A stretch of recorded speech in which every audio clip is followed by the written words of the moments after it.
Assalamualaikum warahmatullahi wabarakatuh. Hari ini kita akan belajar mengenai administrasi umum dengan coba mengenai memahami administrasi. Pada bab kali ini kita akan belajar mengenai pengertian administrasi, definisi administrasi, karakteristik administrasi, jenis-jenis administrasi, dan fungsi administrasi.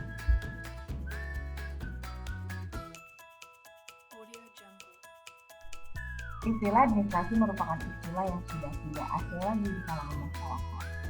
Kata administrasi seringkali dihubungkan dengan kegiatan manajemen dan ditemukan di sebuah unit kerja, misalnya di instansi pemerintah atau perusahaan. Kata administrasi berasal dari bahasa Latin, yaitu ad dan ministrer. Ad sendiri artinya yaitu intensi, dan ministrer artinya pengabdian atau pelayanan. Jadi dalam bahasa Inggris, administrasi dibandingkan dengan administration, yang bermakna segenap proses penyelenggaraan dalam setiap usaha kerjasama kelompok orang untuk mencapai tujuan tertentu. Nah, ada yang populer administrasi menurut George R.R. yaitu perencanaan, pengembalian, dan pengorganisasian pekerjaan kepakaran, serta penggerakan mereka yang melaksanakannya agar mencapai tujuan yang telah ditetapkan.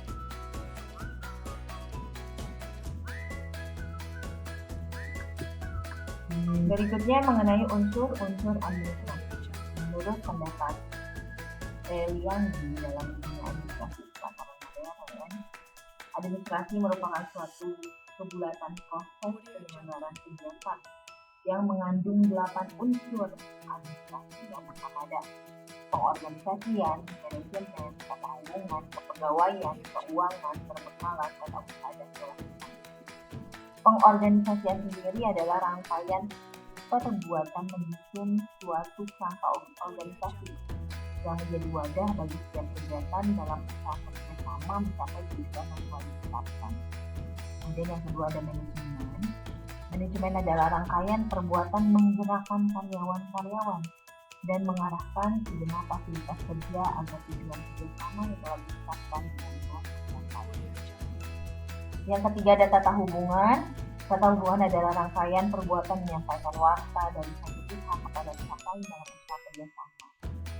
Keempat, kepegawaian. Kepegawaian adalah rangkaian perbuatan mengatur dan mengurus para tenaga kerja yang diperlukan dalam usaha kerjasama. Yang kelima ada keuangan. Keuangan adalah rangkaian perbuatan mengelola likuiditas pembelanjaan dalam usaha kerjasama.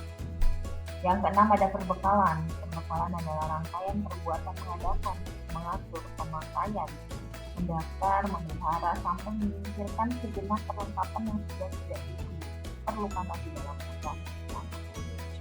Yang ketujuh ada tata usaha. Tata usaha adalah rangkaian perbuatan menghimpun, mencatat, mengolah, menggandakan, mengirim, dan menyimpan keterangan-keterangan yang diperlukan dalam usaha. Yang kedelapan ada perwakilan. Perwakilan adalah rangkaian perbuatan menciptakan hubungan baik dan dukungan dari masyarakat sekitar terhadap usaha kerjasama yang dilakukan.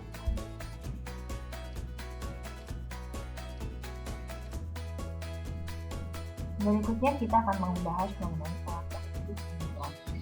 Yang pertama adanya sekelompok orang, di mana dalam administrasi itu kita memerlukan sekelompok orang untuk melaksanakannya. Bukankah kita tidak bisa melakukan pekerjaan sendiri, misalnya membuat sebuah surat? Tentunya kegiatan tersebut dapat dikerjakan dalam waktu yang singkat.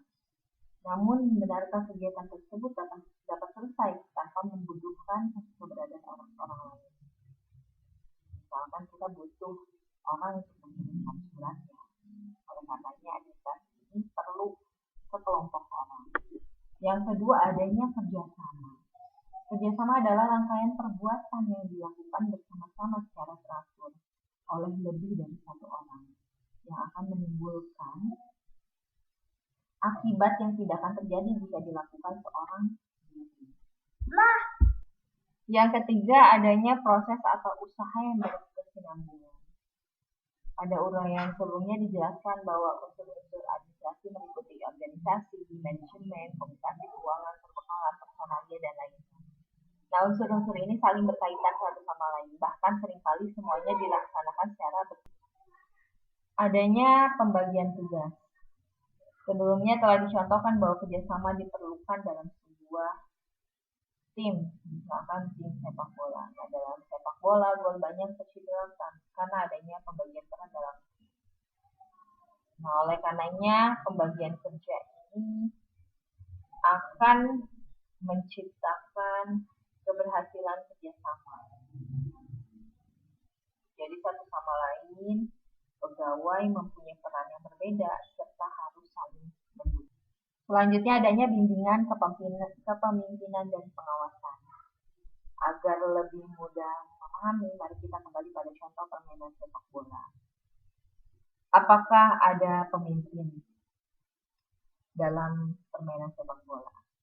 Tentu saja ada ya, ada pelatih dan ada kapten. Nah, pelatih bertugas memberikan bimbingan, motivasi, dan arahan kepada pemain agar mereka tetap bermain sesuai instruksi dan kesepakatan bersama. Termasuk juga dalam kapten tim yang bertugas memotivasi langsung teman-temannya agar mereka tetap semangat sekalipun dalam keadaan tertinggal. Bagaimana dengan di kantor? Maka pemain sepak bola yang akan berhasil itu ditandai dengan pemimpin dan pegawai atau pelaksana yang memberikan arahan kepada pegawai, termasuk melakukan pembinaan, motivasi, serta pengawasan agar mereka tetap bekerja sesuai dengan tugas pokok mereka. Yang terakhir adanya tujuan. Tujuan adalah cita-cita dan impian yang hendak diraih oleh suatu organisasi. Tugas untuk mencapai tujuan organisasi tersebut dibebankan kepada pimpinan atau manajer dan dibantu oleh karyawan yang lain. Mengingat pentingnya penetapan tujuan sebagai bagian dari fungsi perencanaan, dibutuhkan pemimpin yang mempunyai visi, pengalaman, dan wawasan yang luas. Meskipun tugas dibebankan kepada pimpinan, seorang pemimpin tidak dapat mencapai tujuan tersebut. Seorang dia membutuhkan keberadaan pegawai lain yang membantunya untuk mencapai tujuan tersebut.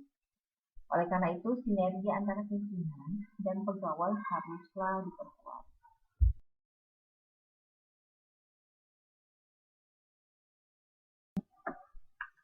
Jenis-jenis administrasi. Dalam perkembangannya, sistem administrasi terbagi menjadi beberapa bagian. Yang pertama adalah administrasi publik. Administrasi publik dilaksanakan untuk memberikan layanan terhadap publik terkait keputusan-keputusan pemerintah yang menyangkut kepentingan umum. Keputusan tersebut merupakan hasil dari kinerja lembaga negara, yakni lembaga eksekutif, legislatif, dan lembaga yudikatif. Dalam pelaksanaannya, administrasi publik berkaitan erat dengan birokrasi pemerintah. Contoh dari administrasi publik adalah pengadaan layanan pembuatan kartu tanda penduduk bagi masyarakat. Yang kedua ada administrasi pembangunan. Jika administrasi publik berfokus pada penerapan kebijakan yang dibuat oleh pemerintah untuk kepentingan rakyat banyak, administrasi pembangunan berfokus pada implementasi rencana pemerintah dalam meningkatkan potensi suatu wilayah dan masyarakat.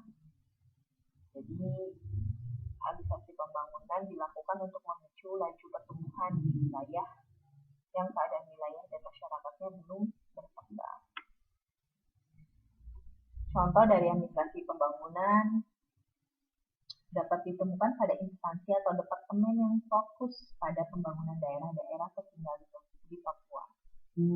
Yang ketiga, administrasi lingkungan. Administrasi lingkungan adalah seluruh kegiatan yang dilaksanakan dalam upaya menyeimbangkan kegiatan manusia dalam pembangunan dengan tidak merusak lingkungan di sekitarnya. Dengan demikian, dapat dikatakan bahwa administrasi lingkungan berfokus pada pembangunan berwawasan lingkungan.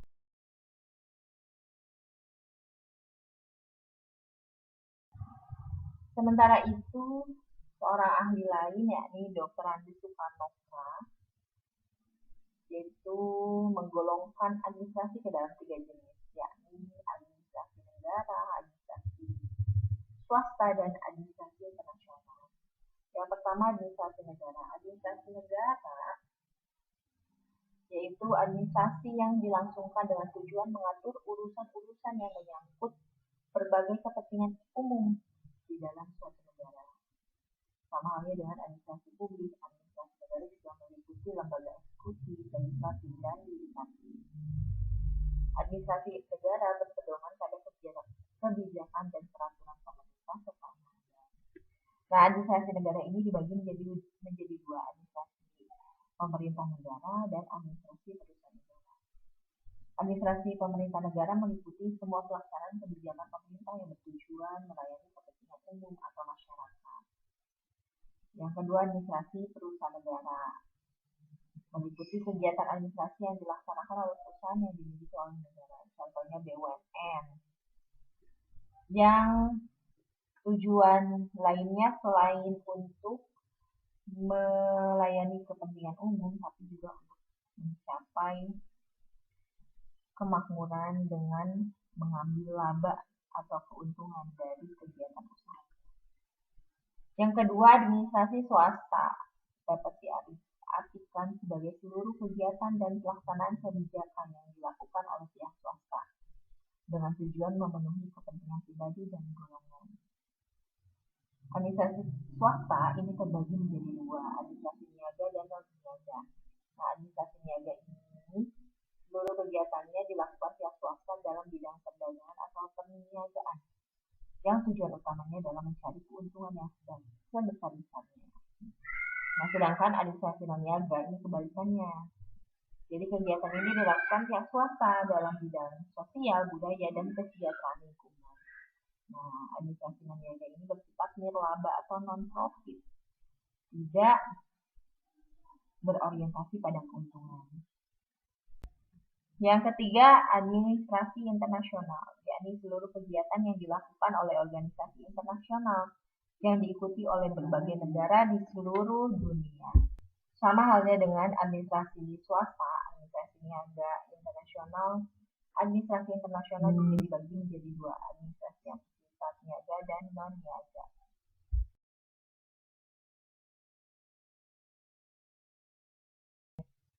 Fungsi administrasi.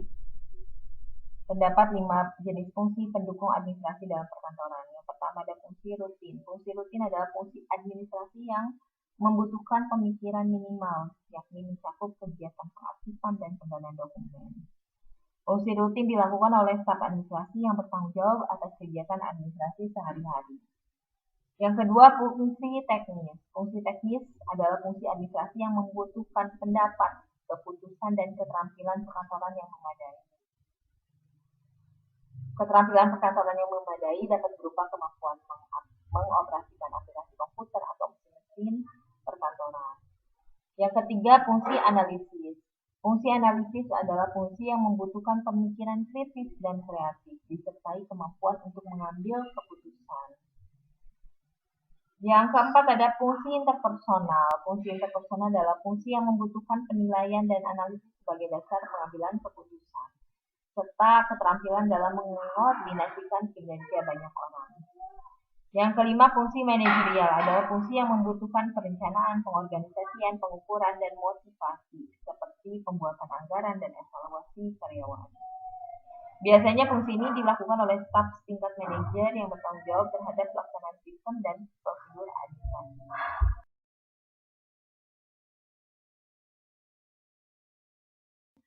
Sekian materi hari ini, sampai bertemu di materi selanjutnya.